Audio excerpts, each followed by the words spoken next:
Hello everyone. आज हम जो है हिंदी की प्रसिद्ध कविता राम लक्ष्मण और परशुराम संवाद को समझेंगे। इस कविता को लिखने वाले जो हैं वो तुलसीदास जी हैं। इन्होंने बहुत सारी कविताएं लिखी और बहुत सारे भाषाओं में भी कविताएं लिखी हैं, जैसे कि हिंदी, फिर संस्कृत, अवधी, फिर ब्रज भाषा। इन सारी भाषाओं में अनेक तरह की कविताएं लिखी हैं। इनकी सबसे प्रसिद्ध जो है और सबसे श्रेष्ठ जो रचना थी वो है रामचरितमानस, जिनमें उन्होंने भगवान राम के जीवन के विषय में लिखा है। और भी बहुत सारी जैसे कवितावली, दोहावली, फिर गीतावली, विनय पत्रिका, इन सारी कविताओं को तुलसीदास जी ने लिखा है। ये जो पाठ है, इस पाठ में हम राम, लक्ष्मण और परशुराम तीनों के बीच में हुए वाद विवाद के बारे में पढ़ेंगे। ये जो प्रसंग है वो सीता स्वयंवर, मतलब जब सीता जी की शादी होती है ना, सीता जी के विवाह के समय एक स्वयंवर रखा जाता है। इस स्वयंवर में एक ऐसी घटना घटती है जिसके ऊपर भगवान राम, लक्ष्मण और जो गुरु रहते हैं परशुराम, इन तीनों के बीच जो कुछ वाद विवाद होते हैं, और इन्हीं बातों को तुलसीदास जी ने एक कविता के रूप में लिखा है। तो आज हम इसके बारे में समझेंगे। तो शुरू करते हैं। नाथ शंभुधुन भज निहारा, हो ही है केऊ एक दास तुम्हारा। आयशु काहे कहिए किन मोही, सुनी रिया से बोले मुनि को ही। सेवकु सोचो करे वेकाई, आरिकरनी करी करई लड़ाई।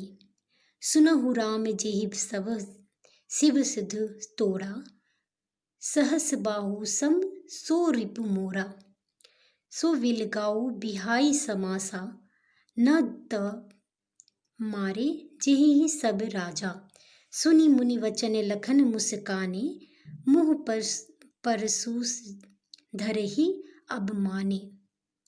बहुगुण ही तोरी लड़ी काई, कबहु न असिरहि किन्ही गोसाई।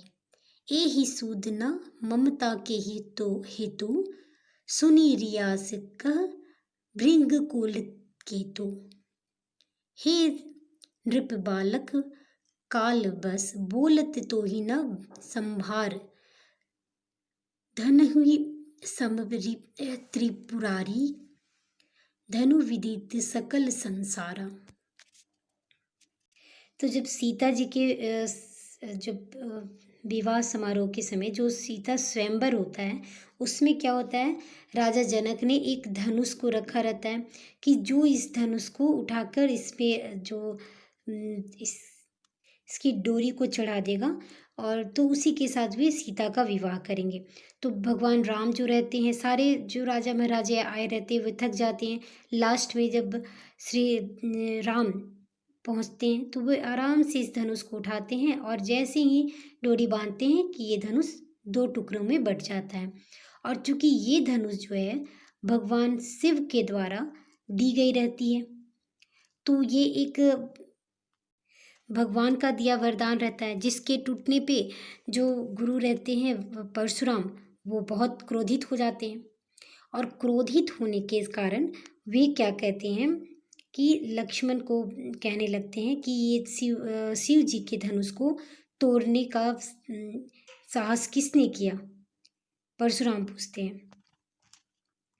जब सभा में परशुराम क्रोधित होकर पहुंचते हैं और अपना क्रोध दिखाते हैं, तब लक्ष्मण जो रहते हैं वे उठ के बोलते हैं कि ये जो काम जो है वो किसी दास ने किया होगा, दासी ने किया होगा। तो इसे सुनकर तो परशुराम कहते हैं, हे राम सुनो, जिसने शिव के धनुष को तोड़ा है वह सहस्त्र बाहु के समान मेरा शत्रु है। क्योंकि परशुराम जो रहते हैं वे शिव भगवान के भक्त रहते हैं, तो वे टूटा हुआ देख के वे क्रोधित होकर बोलते हैं कि हे राम, जिसने भी तोड़ा है वो मेरा भी शत्रु है, यानी मैं भी उसका नाश करूंगा। वह इस समाज को छोड़कर अलग हो जाए, नहीं तो सभी राजा मारे जाएंगे। मुनि के इस वचन को सुनकर जो लक्ष्मण जी हैं मुस्कुराते हैं और परशुराम जी का अपमान करते हुए बोलते हैं, हे गोसाई, लड़कपन में मैंने बचपन में मुझसे जो है बहुत सारी दुनिया तोड़ डाली, मैंने बहुत सारे धनुष को मैंने तोड़ डाला, किंतु ऐसा क्रोध कभी नहीं किया गया। मतलब धनुष तो धनुष है, उसे तो मैंने बहुत बार तोड़ा है, लेकिन किसी ने ऐसा दुस्साहस मतलब इतना क्रोधित नहीं हुआ था। फिर आज क्या हुआ? इसी धनुष पर इतना क्यों ममता है? यह सुनकर भृगुवंश के जो ध्वजा स्वरूप परशुराम जी हैं वो क्रोधित होकर कहते हैं, अरे राजपुत्र, काल के वश में होने में तुम्हें बोलने में कुछ होश नहीं है। मतलब तुम मौत के मुंह पर खड़े हो और तुम्हें कुछ होश नहीं है, क्योंकि मैंने कहा कि तुम मेरे भी शत्रु हो, तब भी तुमको डर नहीं है। यह सुनकर वो जो है लक्ष्मण जो है मुस्कुराते हैं और परशुराम जो है क्रोधित और भी हो जाते हैं कि सारे संसार में विख्यात शिव जी का यह धनुष क्या एक तुम्हें धनुष के समान लगता है? बचपन का एक धनुष समझते हो? वे ऐसे डांटते हैं। लखन कहा हसी हमरे जाना, सुनहु देव सब धनुष समाना, का क्षति लाभु जूत घुन तोड़े, देखा राम नयन के मोर भोरे। बोले चीते परसू की ओरा, हे सठ तु सुनहि सुभाव न मोर भोरा, बालकु बोली बोधि नहीं तोरी, केवल मुनि जड़ जानहि भोई, बाल ब्रह्मचारी अति कोई, विस्मय विश्वादिवित क्षत्रिय कुल द्रोही, भुजबल भूमि भूप कान्ही, विपहु बार महिद्वीर नहीं, सहस बाजू भुज छेद निहारा, परसु विलोकु महिष कुमारा, माता पिता ही जनी सोच बस कसई, करसी मही सकी सोर गर्भी के अर्धर्भ, दलन परसु मोर अति घोरा। तो लक्ष्मण जी क्या है, मुस्कुराते हुए परशुराम जी को बोलते हैं, हे देव सुनिए, हमारे इस ज्ञान में तो सभी धनुष एक ही समान है। चाहे वो लक्ष्मण जी बोलते हैं कि चाहे मैंने बचपन में जो धनुष तोड़ा या फिर अभी ये तोड़ा, धनुष तो धनुष ही है। ठीक है, पुराने धनुष को तोड़ने से क्या हानि लाभ? मतलब ये तो एक बहुत पुराना धनुष था, तो मैंने इसे तोड़ दिया तो क्या हो गया? मुनि आप बिना कारण ही क्रोधित हो रहे हैं। परशुराम जी अपने फरसे की ओर देखते हुए बोलते हैं, अरे दुष्ट, तूने मेरा स्वभाव नहीं सुना, मैं तुम्हें बालक जानकर नहीं मारता हूँ। अरे मूर्ख, क्या तू मेरे नीरा मुनि ही मानता है? हे मैंने बालक ब्रह्मचारी अत्यंत क्रोधी हूँ, मतलब मैं बहुत क्रोधित हूँ, तुम ऐसे मुझे और गुस्सा मत दिलाओ। क्षत्रिय कुल का शत्रु जो विश्व भर में विख्यात है, हमारी भुजाओं के बल में से मेरी पृथ्वी की राजाओं के रहित कर दिया और बहुत बार उसे ब्राह्मणों को दे डाला। हे राजकुमार, सहस्त्र बाजू और भुजाओं को काटने वाले मेरे इस फरसे को देखें। अरे राजा के बालक, तू अपने माता पिता को सोच में के वश न कर, मेरा फरसा बड़ा भयानक है और गर्भों के बच्चों का भी नाश करने वाला है। मतलब परशुराम जी जो हैं वो हर तरह से लक्ष्मण को अपनी क्रोध का प्रदर्शन करना चाहते हैं, ताकि मेरे जो फरसा, उनका जो हथियार था फरसा था, तो उसे दिखाकर कहते हैं कि मेरा फरसा जो है इतना बलशाली है कि इसने कितने सारों का वध कर दिया और कितने सारे शत्रुओं का नाश कर दिया। तो तुम इससे भी आसान समझ रहे हो? तुम्हें जरा भी डर नहीं लग रहा? बिहसु लखनु बोलु मृदुबानी, अहो मनु मुनीषु महाभट मानी, मुनि मुनि मोही देखाओ कुठारो, चहत उरावन फूकी पहारो, यहाँ कहूँ तारी बितही कोई नाही, जे तर्जनी देखी मारी जाही, देखी कुठारो सरासन बाना, मैं कछु कहा सहित अभिमाना, भृगुसुत मुझहि जनेऊ बिलोकी, जो कछु कहु सहो ऋषि को रोकी, सुर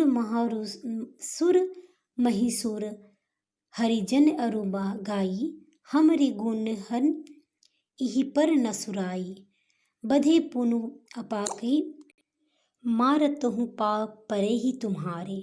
कोटि कुलीश सम बचहु तुम्हारा, व्यर्थ धरहु गुण बान कुठारा।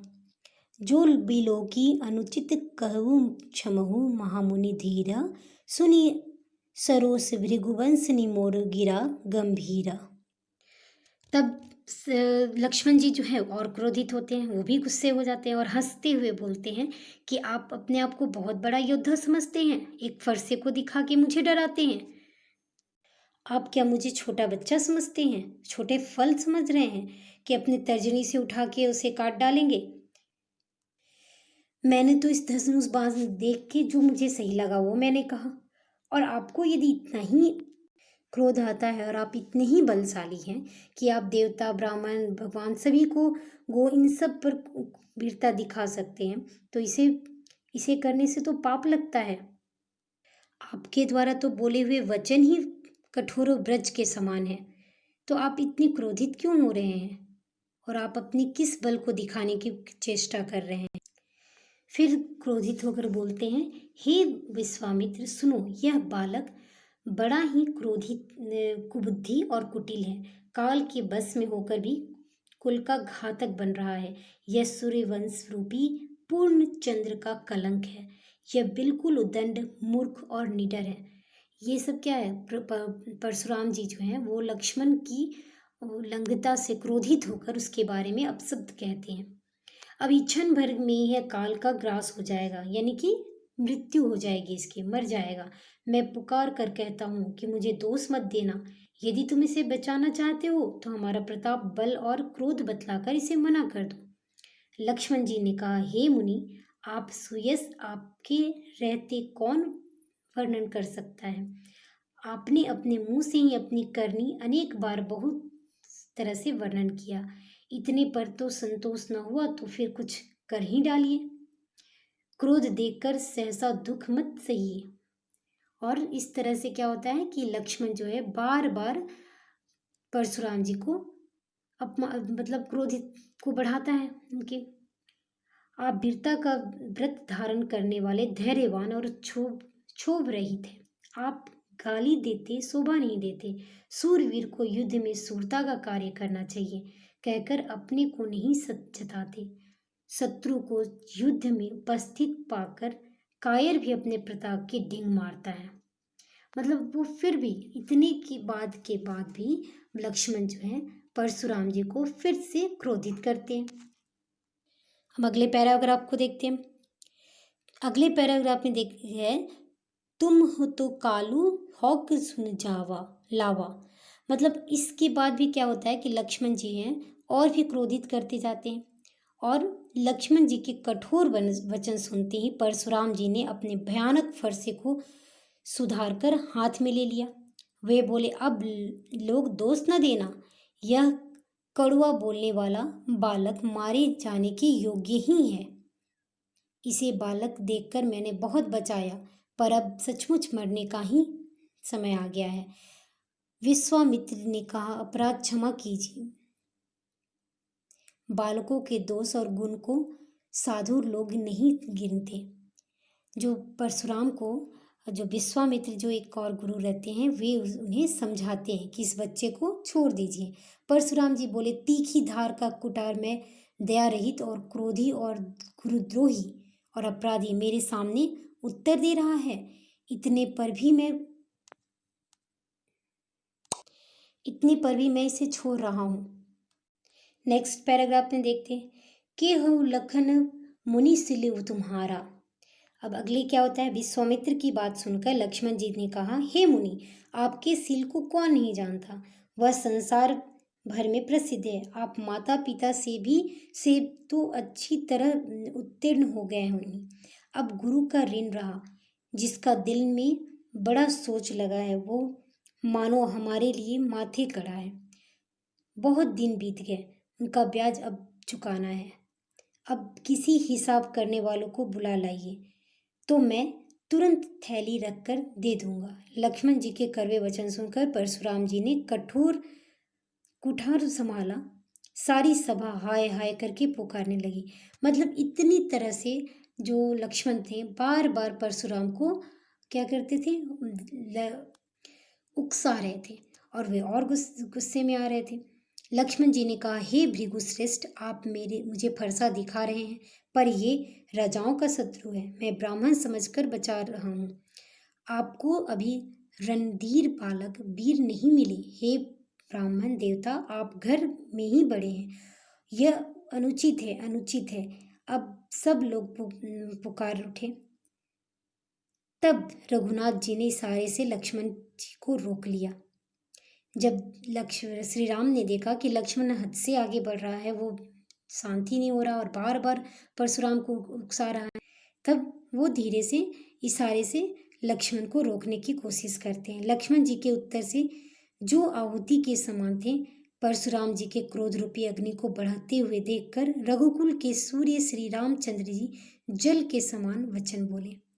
और इन सबको देखकर क्या होता है कि श्री राम जो है उस सबको बचाने के लिए और लक्ष्मण के भी क्रोध को शांत करने के लिए और परशुराम के भी क्रोध को शांत करने के लिए मधुर वचन जो होते हैं बोलने लगते हैं। तो बच्चों, ये था आपका पाठ में राम, लक्ष्मण और परशुराम संवाद के विषय की बातचीत।